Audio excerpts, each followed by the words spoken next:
Staying organized is key to getting your models assembled and painted. Today I'm going to show you some tips and shortcuts that I used in order to get my Sororitas Novitiates table ready.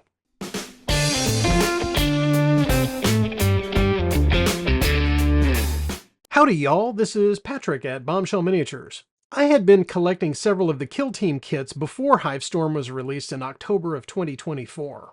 I picked up the Novitiates kit when it was released before that because I wanted to include them in my larger Sororitas army. One of my favorite things is the building process. As a longtime scale modeler and kit basher, every time I sit down with clippers and model glue, it takes me right back to being 10 years old again, which at this point was a really long time ago. With the number of unique parts and a lot of the Warhammer kits, I find it a real time saver to clip out all of the parts ahead of time into a storage box with dividers. But nowadays, since I have very limited time to do hobby things, being organized is critical to making progress for me. I usually like to begin by cleaning all of the mold lines and attachment nubs with a sharp hobby knife. Other bits of cleanup may require files or sanding sticks. The way that plastic kits are injection molded, some bits would normally have undercuts like a hollow gun barrel, so I like to drill these out to make them look a little bit more like the actual weapon would be. To center this hole, I press a sharp tool, you could use like a nail or a push pin, into the plastic to make a small divot for the tip of the drill bit.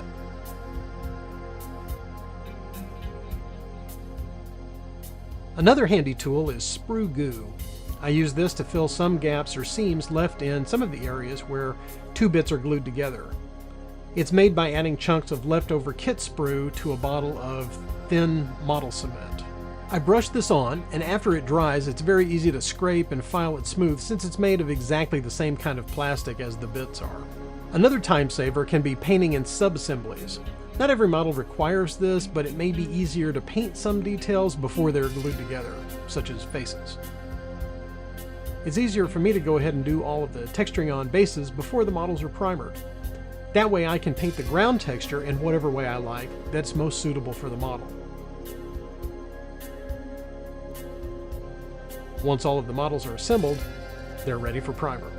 I like to start by spraying a black-brown primer on first and then adding a lighter color like ivory over the top of that. It's not really a zenithal primer like the kids are calling it today. Since I'm not going to be glazing transparent oil paints over a grisaille underpainting, it's mainly just making sure that everything is covered with dark recesses in case I miss something in later stages. Working my way through the team one model at a time, I lay down a base color for all the different areas and materials. Here I'm starting with a mix of Payne's Gray and White for the armor, and then dark umber for the boots, belts, and pouches. Golden brown is based over their tabards, and the corsets get a base coat of dark golden brown. These different colors break up the model into cool colors and warm colors representing the hard surface of the armor against the soft surfaces of the leather and fabric. I can always go back and touch up these areas before the next steps.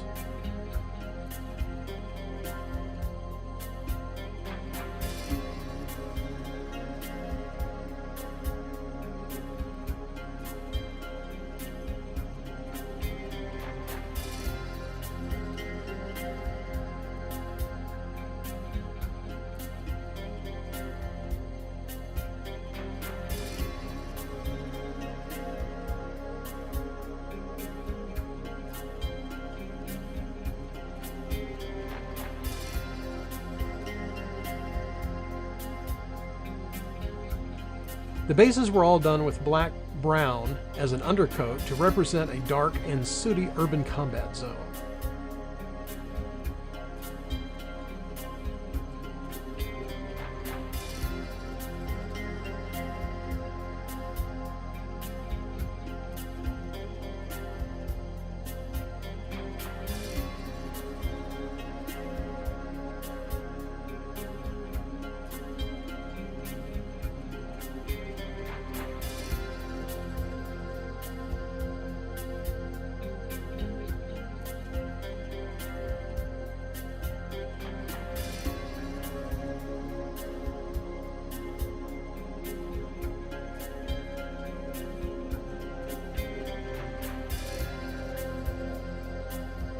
To quickly shade the armor and other cool colored areas, I used a black wash to add shadow detail and deepen the overall tones.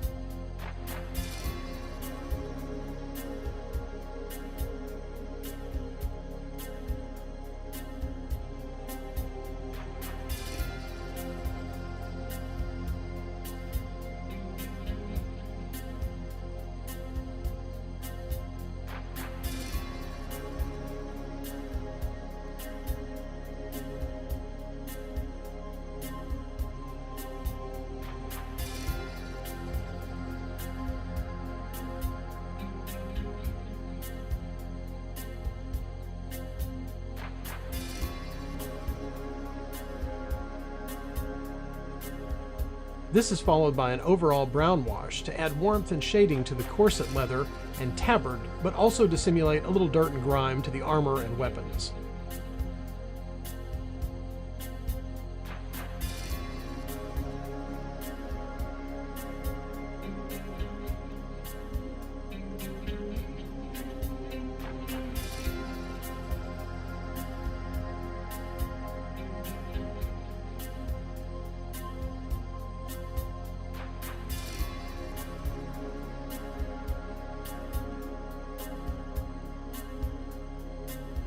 To create a bit more contrast on the worm sections, I dry brushed these areas with golden brown to punch up the highlights.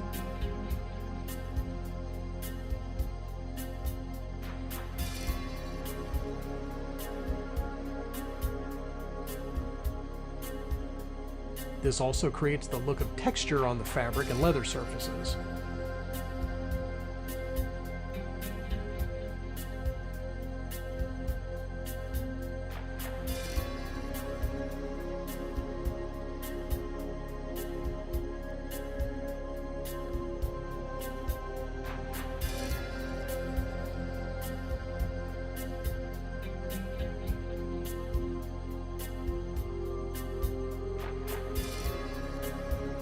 A second brown wash was then applied to the areas to separate the contrast even more and gives those areas a deep, rich color saturation.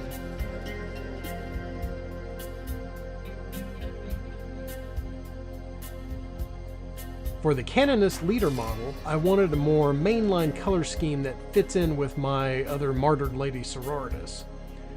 So I built up a rich red tone for her robes using a very similar process as I used on the other sisters.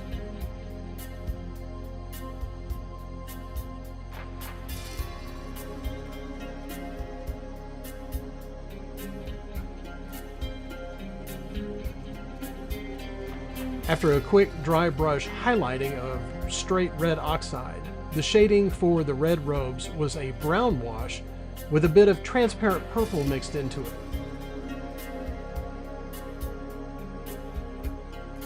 This created a deep, rich shadow color that really defined the shapes of the fabric drapery.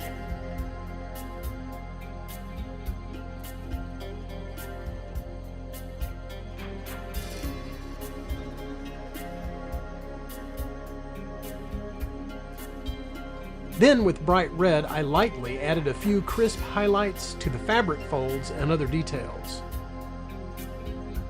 I lightly used the side of the brush to run along the edges of the details.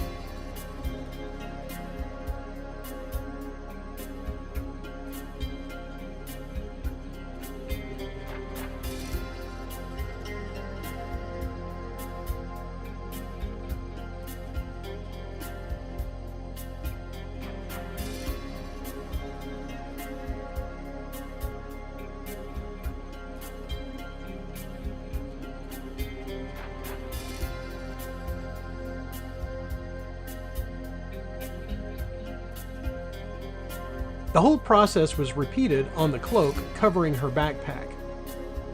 Once the areas were shaded and highlighted, a thin glaze of transparent red was applied to really punch up the saturation of the color.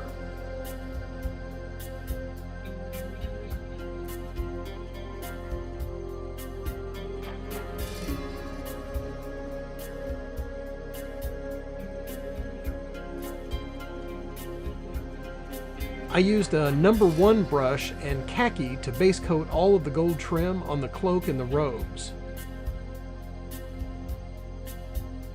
Here the paint is just thin enough to flow off the brush but not pool out onto the surface of the model.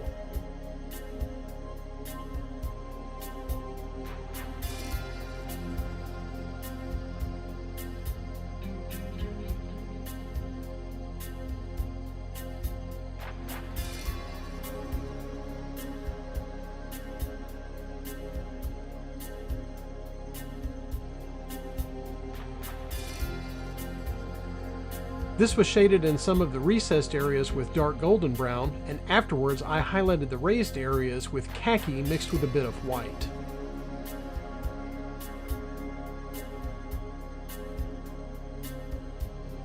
All of the white decorations are actually painted in a very light gray and then highlighted with white. For all of the buttons and metal trim detail, I carefully applied bright gold to make those areas really pop.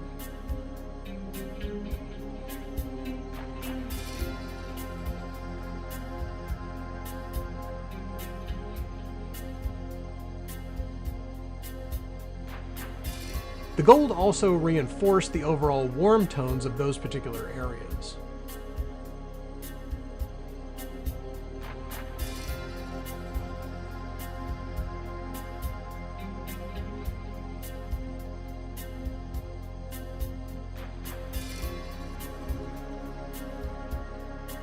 Metallics were added to some of the weapons and then weathered with brown and black washes. This process was repeated with different metallics like silver and gold to add variety to the different types of metals on the weapons and other details.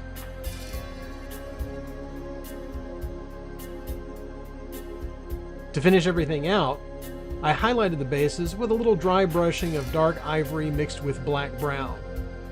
I then stippled some of this lightly on the bottoms of the tabards and boots to give the impression of dried mud and ash.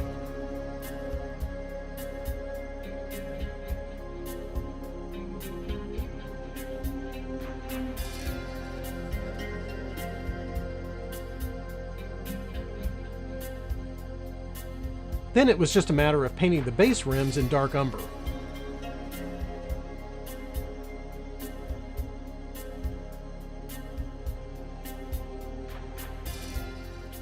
This was a fun process to get the team finished really quickly for some games.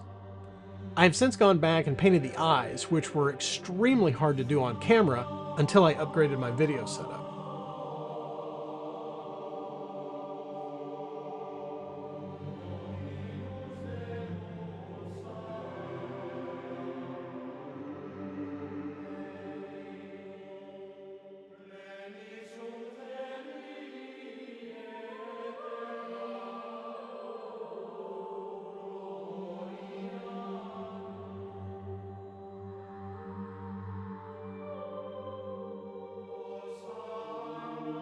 If you have hobby tips that you've discovered, be sure to let me know by posting in the comments below.